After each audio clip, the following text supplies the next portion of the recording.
Hello, everyone. Welcome to Wingcat Sports, and it's the NFC North breakdown. This week, it was pretty interesting inside the NFC North. I think everyone won except for the Packers. We will go over each game. I'll glance over the Lions game because is at this point, right? We do our post game right after the game for the Lions. Lions though looked really good. They beat the Ravens, which again I didn't think was going to happen. They beat them 38-30. Jared Goff had a good game. We ran for a good game. You did what you need to do to prove you're still a good football team. And hopefully, moving on to next week, you can keep this momentum going. They did look really good, though. And hopefully, this momentum can keep going against Cleveland next week. They do play Cleveland, the team that the Packers lost to. Again, we'll get more into that. We'll see how that goes. Again, I'll do a pregame in the next coming days in my hotel room, like I am right here, right now. And we'll see what ends up happening. I don't see a reason why they couldn't beat Cleveland, but the Packers just lost to Cleveland, so we'll see what ends up happening. But we'll see. Again, good game from the Lions beating the Ravens. They're a good football team. You kind of proved you're still good. Pump the brakes real quick on being worried. And then we'll see how this rest of the season goes. We'll go down the line. Chicago, I know I talked about last week. I thought they had a good chance against the Cowboys, and boy, was I right. They beat the Cowboys 31-14, which great first win for Ben Johnson. Nobody likes the Cowboys, so it's great that they also beat them in that sense. Caleb Williams had a good game. They ran well. Caleb Williams threw for almost 300 yards. I lied about them running well. I thought they ran well. DeAndre Swift only had 33 rushing yards as their top rusher.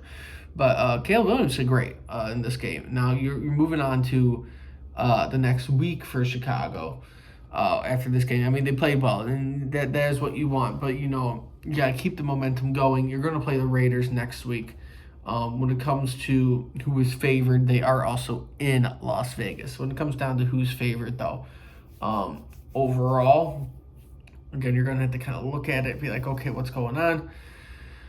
They say it's favored Chicago about 51-49, which is surprising. It's a 1.5 spread. Honestly, Chicago might be able to pull it off. If they can probably stop the rushing attack, I would give them a very good chance. But we'll see what ends up happening. But we'll see. I give Chicago a chance to be 500 after this week, which is pretty good. But Ben Johnson's figuring himself out there in Chicago. Moving on to Minnesota now. Minnesota, they also had a good week, a lot better than I thought with Carson Wentz as their quarterback. They ended up winning 48-10, which again, Carson Wentz isn't terrible. I just thought it'd be more competitive of a game. Carson Wentz threw for 173 yards. Matt Mason ran for 116. And again, I'm kind of surprised with how it went. But they just dominated the game. It seems like the Bengals got nothing going. And it is what it is at the end of that. Hopefully they can keep their own momentum going for their sake. Obviously, as a Lions fan, I hope they don't, but I hope they do get the momentum moving for their sake. But it's good to have that win. You got JJ healing up on the sidelines, though some people don't believe that. They believe they benched him, and they just said that he's hurt.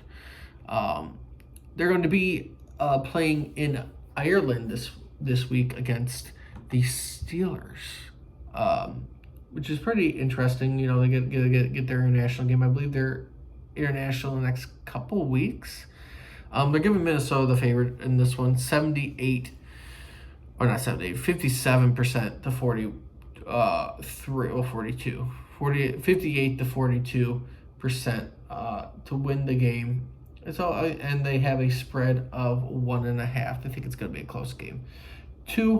Again, I probably could give this I'm going to give this one to the Steelers, though. I don't know if Minnesota can take care of the Steelers. Again, Carson Wentz, how good is he going to be? How bad could he be?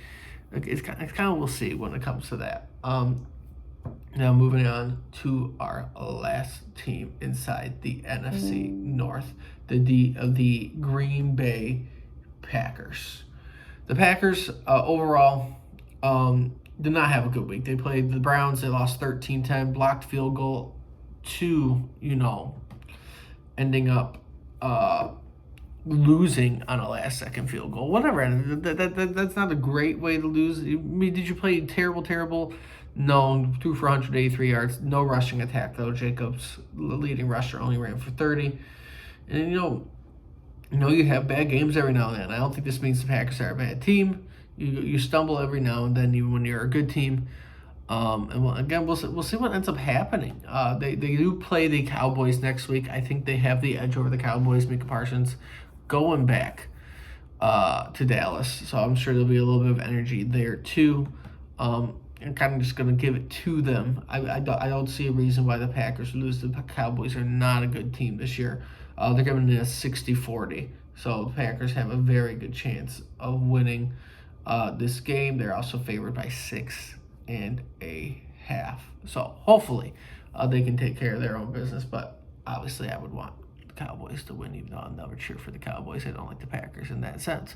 But the Packers probably are going to win this game. I would give it to them if I'm being honest with myself.